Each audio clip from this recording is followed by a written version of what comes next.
Hey everybody, Ryan here. Alright, we're going to continue on with our previews and do the New Jersey Devils season preview today. If you're a subscriber, thank you for watching. If you're not, hit that subscribe button, hit that notification bell so you can be notified when I drop a new video. Alright, and now, on to New Jersey Devils. Just a heads up, it's probably not going to be a great season for New Jersey.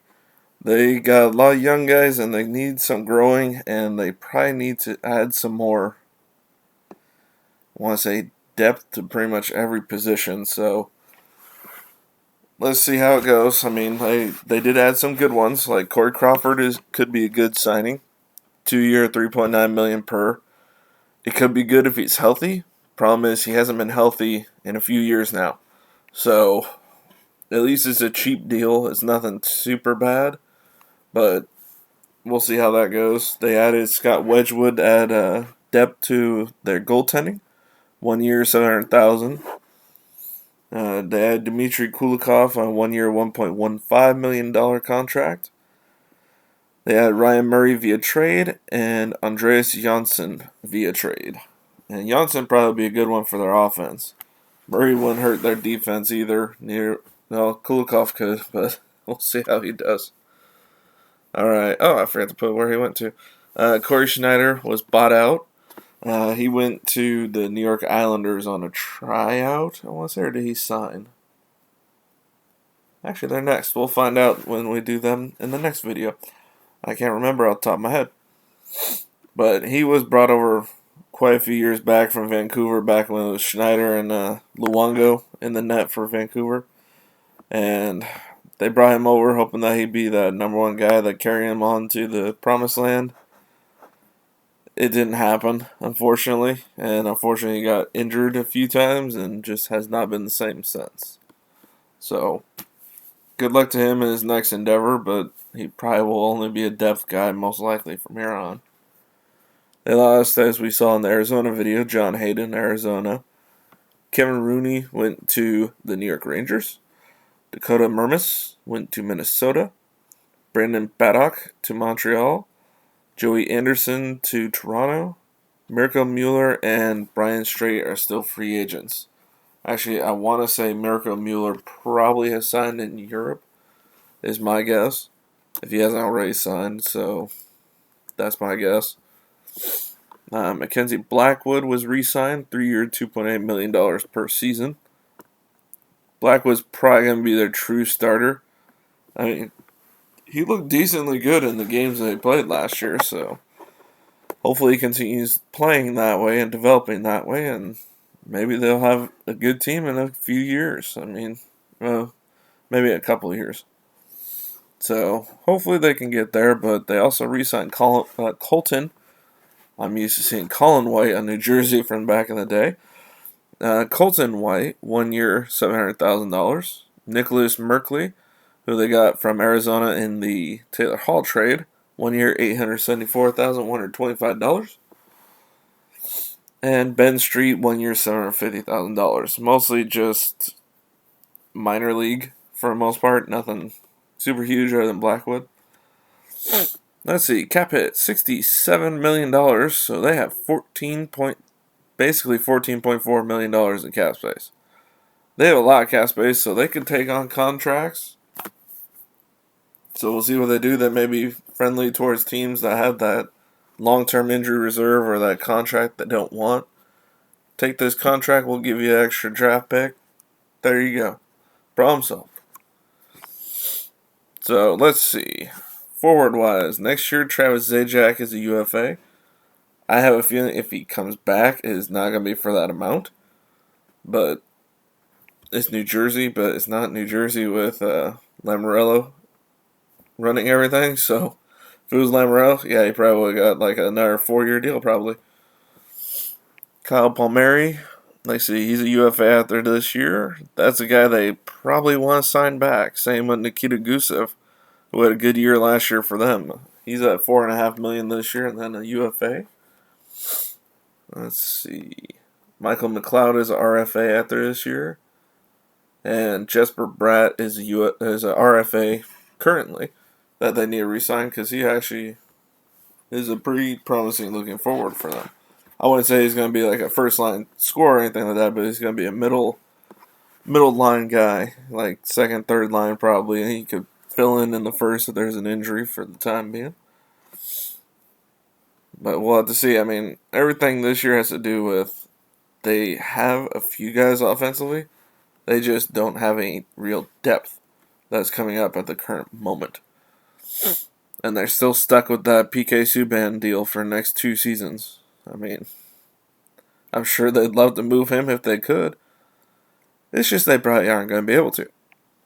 Ryan Murray is a UFA after this year. Connor Carrick and Dmitry Kulikov as well are UFAs. So after this year, all they have signed is PK Subban, Will Butcher, and Damon Severson. That's not a defense that screams, "Look at me, I'm great." That's a defense that screams, "We're patched together, we're here, but we'll see how it goes. Hopefully we all overperform to all hell." Highly unlikely, and I mean, they got Corey Crawford and Mackenzie Blackwood signed for at least the next 2 seasons. Amazingly, this is pretty funny to me, but they're still paying Mike Camilleri for this season. Corey Schneider for 4 more seasons, and Ilya Kovalchuk for 5 more seasons, but he's only $250,000, and it's a recapture penalty. So, not as bad as that could have been. I mean, it could have been like the New York Islanders paying for, what's his name, Alexei Yashin for like 20 years. It could have been that bad, but it's not. Alright, non-roster forwards. They got Dawson Mercer and Jesper Boquist, who are probably guys, and Nolan Foote, who are all decent-looking prospects. We'll see if any of them play this year. Nick Berkeley, Yanni Kuokkanen, Yegor Sharangovich, Marian Studenich, Nathan Bastian, Brandon Gignac, and Brett Seney are all RFAs. Ben Street is a UFA after this year. Like I said before, I am not a professional at pronouncing names, especially names that I don't see often, so sorry ahead of time. David Quinville on the non-roster defense is RFA after this year. Same with Colton White, Josh Jacobs, and Colby Sissons. Not the Sissons that is on Nashville, not to mix them up. And Matt Tennyson is a UFA after this year. I didn't even know Matt Tennyson was still in the NHL or even related to the NHL in any way anymore. That's news to me. Let's see. Non-roster goalies. Gilly Sen and Evan Cormier are both RFAs, and Scott Wedgwood a UFA after this year. So, I mean, defensively, they have Ty Smith, who I'm guessing may play some games this year. Kevin Ball, maybe. Those are only 2 big-name defensive prospects that I can think of. Other than, of course, I was trying to get this name down before I did this. Shakir Mukhamadullin. Saying that incorrectly. Sorry ahead of time. Number 7, they drafted this year in the 2020 draft. They got Alexander Holtz, who will not be playing this year, most likely. I mean, he's signed with Sweden, so the Swedish team has to agree to terminate his contract with him, which this late in the season probably is not going to happen. Maybe at the end of their season. Maybe he comes over then. We'll see. Dawson Mercer, I got a feeling that he's going to take another year or 2.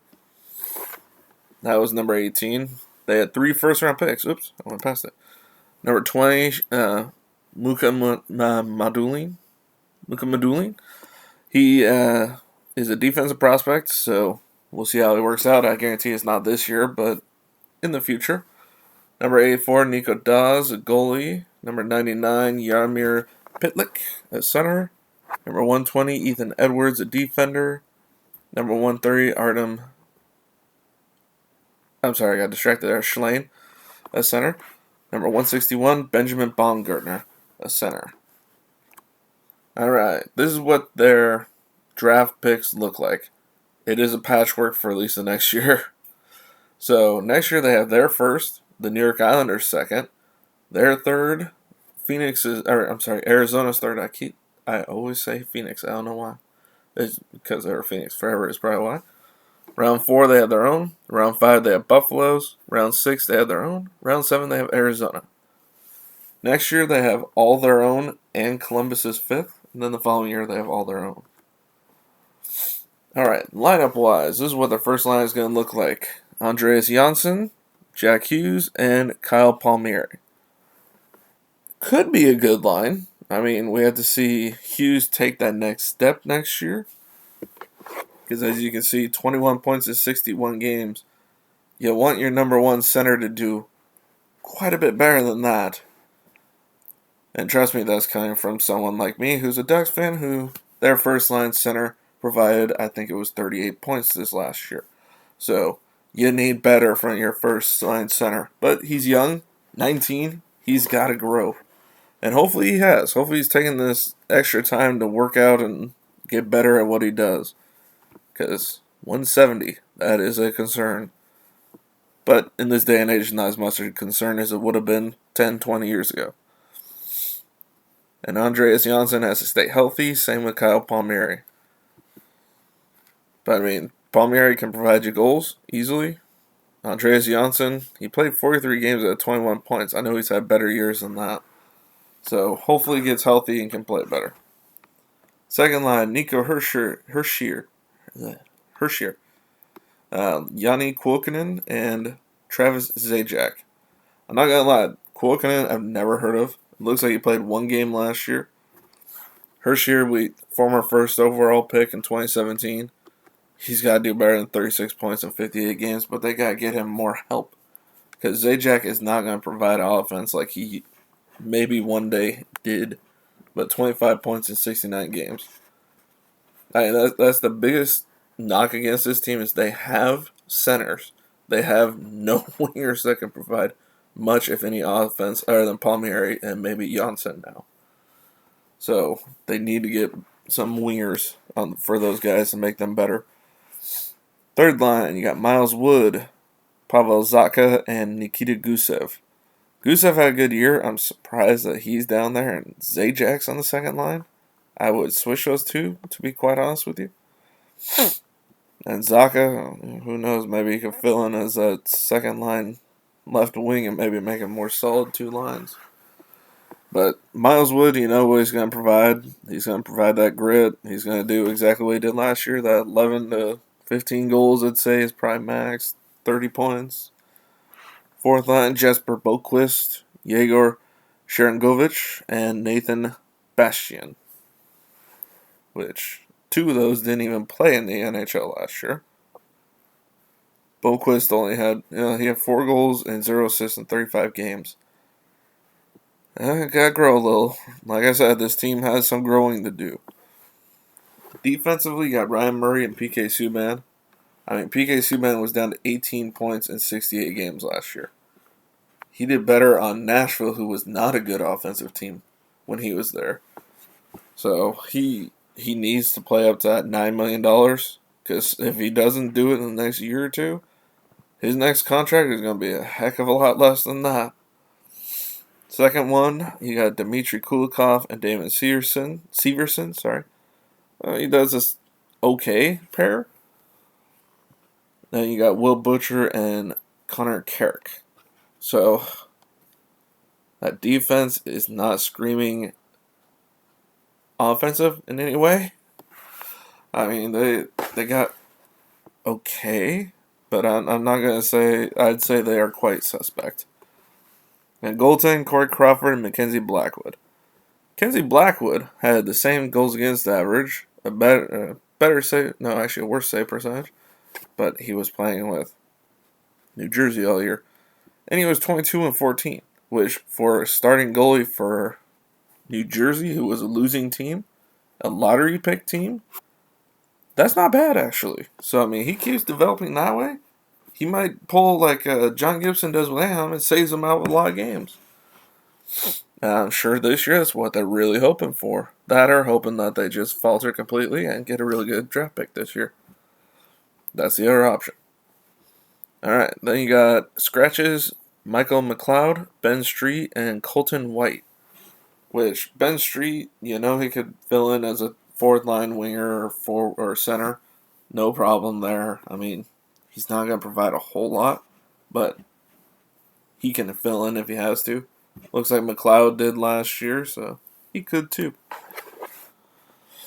All right, you got Nick Merkley, who's on the taxi squad. Matt Tennyson has played in the NHL before. Looks like he played 20 games last year. I did not even know that. Scott Wedgwood, who could fill in with injury if he had to. Let's see. Training camp, Nolan Foote. I'm sure they wouldn't cry if he made the team. Same with Ty Smith and maybe even Kevin Ball. Another guy that got in the Taylor Hall deal. And then you see the non-roster players there. Alright, you got lone players, Dawson Mercer, like a lot of the young guys from the OHL, WHL, and QMJHL. A lot of them went over, especially the bigger name ones. They're playing in Europe because that was the only place that was playing at the time. I believe it's still currently the only place playing, because I don't think Junior has agreed to anything yet. Alright, prospects. I guarantee they'd love to have Alexander Holtz. He is going to be, if he can provide the goal scoring that they think he can, he's going to be a godsend to that offense when he does come up, and if he plays to that ability when he makes the team. It's not going to be this year. Like I said, contract issue. Maybe at the end of the season, but not at the beginning. That's for sure. I mean, nothing there screams I'm making the team now, but that's what training camp is for. You find the guys who are capable of doing it. So maybe someone there can. But I just don't see anybody right now. All right, top prospects. Alexander Holtz, like I said, he can play either wing. 16 points in 35 SHL games, which he did that as an 18-year-old. That's pretty good for an 18-year-old in the SHL. Let's see. Nolan Foote, 33 points in 27 WHL games. That right there screams he had an injury of some type last year, which is unfortunate. But hopefully he can make the team this year and help them offensively in some way. Or just provide something. Grit, something for him. Ty Smith, 59 points in 46 WHL games. I think that's a guy they're hoping makes the team this year. Shakir Maduli, 1 point in 27 KHL games, which I thought that was a typo at first when I first saw that. Then I looked up on their site. I was like, oh, wow, he really only got 1 point. Which, KHL is not the SHL. I mean, it is grown men he's playing against, but they seem to be a bit more laxed on the defense than, say, the SHL, where 16 points in 35 games is amazingly good offensive output. 1 point, that suggests either he's a stay-at-home defender or he's just not offensively inclined in any way, which means he'd be a stay-at-home defender. So, yeah, he'd have to be a stay-at-home defender at that point. And Dawson Mercer, who I know they signed to a contract, and he's doing pretty good at the World Junior Championships right now, but I don't know if he's going to make it this year necessarily. Maybe. I mean, where are they going to lose him? It's not like they can send him to QMJHL and have him play there. I mean, I think maybe like a few teams have played, but not many. Others mentioned as top prospects that I saw online were Jesper Boquist, Tice Thompson, Kevin Ball, Riley Walsh, and Nick Merkley. So, a few good young guys there that they might be able to plug in this year, like Boquist, Ball maybe, Merkley, even maybe Thompson. But they're not going to carry that team type of prospects. Alright, so this is where I think New Jersey is going to be this year. They had the misfortune of being in the East Division, where a team like the Rangers and Buffalo, who have profoundly made themselves better this year, or this offseason. I mean, Buffalo did until they have all these injuries that are popping up now, which may derail them. But you got Boston. Great team. Still solid, even though they lost Char, they're still a solid team. New York Islanders, solid team. I'm not sure where they're actually going to finish, but they're a solid team. New York Rangers, definitely up and coming, probably one of the better young core of forwards than most teams other than maybe LA out there. Philadelphia had a great year last year, and if I had a number 2 team, it would be Philly because I used to love watching Legion of Doom days. That was a great time to be a Flyers fan.